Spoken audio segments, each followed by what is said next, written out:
હોળી ધૂળેટીના તહેવારને લઈ જૂનાગઢ એસટી નિગમ દ્વારા ડેપોમાંથી 90 બસોનું એક્સ્ટ્રા સંચાલન કરવામાં આવ્યું હતું, જેમાં જૂનાગઢથી દાહોદ, ગોધરા, છોટાઉદેપુર, દ્વારકા, સોમનાથ, રાજકોટ સહિતના વિવિધ જિલ્લાના રોડ ઉપર એક્સ્ટ્રા બસ શરૂ કરવામાં આવી છે। ત્યારે વિભાગીય પરિવહન અધિકારી એચ.એન. ખાંભલાએ જણાવ્યું હતું કે 128 ટ્રીપમાં સારી આવક થઈ હોવાનું જણાવ્યું હતું।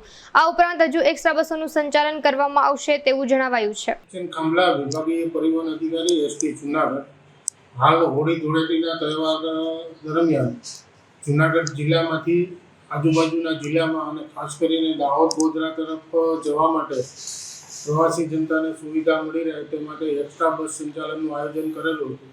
વિભાગના 9 ડેપોમાં ડેપોથી 10 બસ દોડાવવાના લક્ષ્યાંક આપેલા હતા, જેમાં 8 તારીખથી 12 તારીખ દરમિયાન કુલ 128 ટ્રીપ થયેલ છે।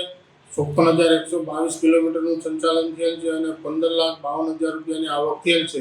આ બસોનો 8,111 જેટલા મુસાફરોએ લાભ લીધેલ છે અને હાલ પણ આ એક્સ્ટ્રા સંચાલન ચાલુ છે।